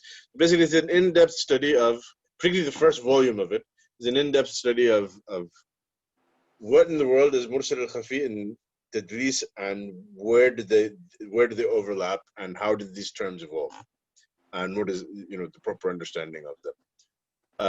And so, you know, that is something then that if you want to understand those terminologies, I think that study, at least the first volume of it, is indispensable, because after the first volume of it, what he's actually doing is he's taking Hasan al-Basri as a case study, and he's going through all of his narrations to examine his tadlis and his irsal khafi, for reasons that will become clear when you read his thesis. Most likely then there'll be dirasat about each and every one of these terms, right? Yes, and obviously those dirasat are going to vary in quality. Unfortunately, so much of what comes out of the academy in the Muslim world is very shoddy. Unfortunately, many times with many of these theses, the only benefit in the thesis is that it's actually gathered material, and so maybe it's saved you the work of gathering that material, or at least some of the work, or giving you a place to start. And some of them are actually quite good studies. I mean, they're not all awful. But I mean, Sheikh Hatim himself in particular has has done a tremendous deal of work. His Sharḥ Al-Mūqiẓah, while it's extremely brief, it is a reflection of a tremendous deal of research into all of these issues that he's treating. And then his more detailed works like Sharḥ Ibn and various research papers he's published and other books that he's published are they're based on extensive research, and generally speaking, a very high level of analysis. So as a starting point for building your foundation, they're indispensable. One more question, Malish. I just bought Abdullah Saad's Sharh on al-Muqiza. I think it was recently published. I know before it existed as lectures. Yes. Do you advise us to read that as well? Okay, with regards to Abdullah Saad's Sharh of al-Muqiza, he had done many years back an audio Sharh. I have listened to the audio Sharh. The written Sharh has come along, I think it was published about a year ago. While I have it, I have not actually read it yet. I don't know how much it differs from the audio Sharh. The audio Sharh was good and it was useful. I think for the written Sharh that he revised it and added to it, so inshallah it should be useful. To what extent I can't say exactly, as I've not read it myself as of yet. But it definitely should be something that is useful. But based on but if I'm comparing between the Sharh that he gave in the audio Sharh and Sheikh Hatim's Sharh, which was originally also an audio Sharh, which was then transcribed by some of his students and revised by him. Sheikh Hatim's Sharh definitely should be your focus, but if you have the time to do further reading, inshallah, Sheikh Abdullah Saad's Sharh should also add to your knowledge and understanding of the topics that we're dealing with. Allah yabarak feek. Jazakallahu khair. Okay, Muhammad is asking, this brings up an important question. Like you mentioned, when studying any science, depth in the basics is required. When you have a field like Hadith, where terms and their usage shift extensively from one time to the next, and sometimes from person to person, how do you approach mastering the basics? Would that entail understanding the different views, but understanding that the general meaning of it is one specific definition? How would you compare his upcoming book to Tadrib al-Rawi? Okay, good question. Okay, that's actually two questions. First question, with regards to mastering the basics. Yeah, obviously, mastering the basics can be tricky, particularly in a field like this that has all of these challenges. And so, in answer to that question, what I would say is, what you need to focus on is trying to understand the reasoning that underlies these discussions. What does this go back to? I mean, when someone says that that mursal hadith is hujjah, what does that mean? Why is he saying that? Or when somebody says it's not, what does that mean? Why is he saying that? And when you try and understand the rationale behind why someone is saying something, is very different from the way that people oftentimes approach various issues. Is they just get lost in the details. Get lost in the details that, oh, Fulan said this and Fulan said this and Fulan said this, and he has this argument, he has this argument, he has this argument. And so you can easily get lost in those details when you look at it from the angle of, well, this argument seems to make sense, and this argument seems reasonable, and this argument seems reasonable. But what you want to do is, as you're proceeding, you want to look at how does this go back to other concepts that we've already dealt with. Is there contradiction here? Does this all make sense? Is there some sort of gap here? So, for example, and this is why we're going to be reading al-Usus al-Aqliyah and also Sheikh Hatim's treatment of al-Hadith al-Sahih in Sharḥ Al-Mūqiẓah.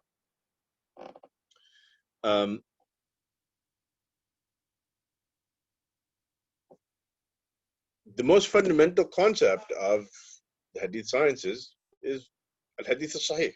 And so therefore, the conditions of what makes a Hadith Sahih. Because ultimately, what is the objective of Hadith sciences? To be able to determine what's a Hadith and what's not. I mean, like, it might be nice to know that, particular Hadith is musalsal bil musafaha or something like that. But, well, that's nice. That's not really something essential to the study of the Hadith sciences. That is just, it's a piece of information. It's a piece of information. I'm not saying it's an unimportant piece of information, but it's a piece of information that has its place inside the network of concepts and information that make up the Hadith sciences. At the foundation of all of those is authenticating Hadith. So the place to start is to ask critical questions about these conditions. What are they? Where do they come from? Why are they there? What function do they serve? And are they sufficient? Are they necessary? Do they cover everything? Is there some gap in the reasoning underlying having these conditions? And then also expanding out from that, if the purpose of Hadith sciences is to authenticate Hadith, ultimately, that's the ultimate goal, then it follows that the rest of the topics that you're going to cover in the Hadith sciences come back in some fashion or another, directly or indirectly, to the concept of authenticating Hadith. And if they don't, then it's actually something that is just, it's min mulah al-ilm. It's just something that it's nice to know. But as you're proceeding, look at how does it relate back to the concepts that are here, that with the Sahih Hadith, and then build the sort of a lattice work of connections between the topics that you'll be covering to try and understand the interplay between them. Okay, as for comparing it to Tadrib al-Rawi, obviously Tadrib al-Rawi is one of the important encyclopedic classic works on Hadith sciences, which can be considered indirectly a commentary on Ibn al-Salah. So it's an indispensable work. But basically, I mean, Sheikh Hatim, in doing his Sharḥ of Ibn al-Salah, he looked at all of these major works and much more. So basically, in terms of information, concepts, issues, it encompasses what is in all of the major works and more, including things that are based on original research rather than just jam' of what people have said. So there's really not anything like it. And the book has not come out, and it'll probably be quite some time still before it comes out.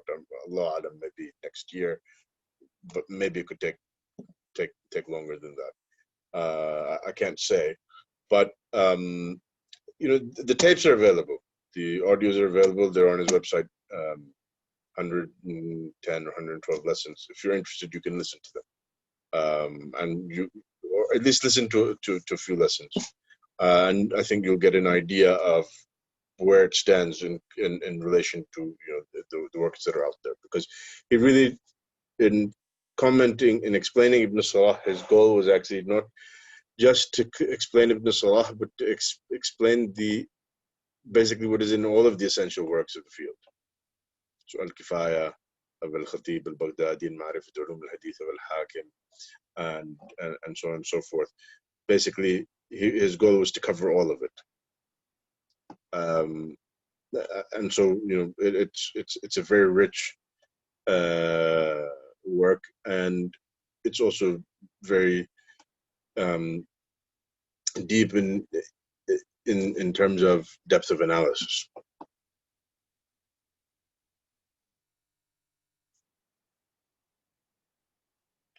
Yeah, I mean, just so it's clear, it's in case it's not clear already, which I don't know how it couldn't be, but obviously, you know, everything that we're doing here is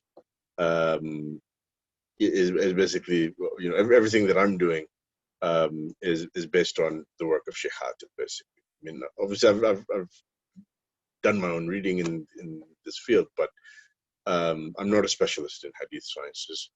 I don't consider myself a specialist in the Hadith science, certainly not in the true sense of specialization that we discussed. I'm actually pursuing a master's in fiqh with the intention of going on to do PhD as well, if Allah allows. So, you know, this is not actually my specialization. I think have enough grasp of it to teach it to the level that I'm going to be teaching it, but and so I don't consider myself a specialist. And Sheikh Hatim is my teacher. I've benefited from him tremendously. And so much of what we're going to be going over, as I've made clear, is very much dependent on his work. Even, inshallah, you know, the plan is to do class on Ibn al-Salah, which obviously, you know, I studied Ibn al-Salah, consulting its various commentaries, direct commentaries and indirect commentaries, such as Tadrib al-Rawi and Fath al-Mughith. But of course, also, you know, fundamentally relying on the commentary of Sheikh Hatim, as well as having read many of his books and attended many of his lessons and had the opportunity to ask him about various of my questions. So, you know, much of what I have to offer is on this topic is, you know, al-fadl fihi yarji'u ila Sheikh Hatim, ila Allah subhanahu wa ta'ala, thumma ila Sheikh Hatim. Yeah, not that that I'm claiming that I can do justice to, you know, the level of contribution that he's made to the field. But in any case, let's conclude with that. Inshallah, we will meet again tomorrow. Subhanakallahumma wa bihamdik, ashhadu an la ilaha illa anta, astaghfiruka wa atubu ilayk. Sallallahu alaihi wa sallam ala nabiyyina.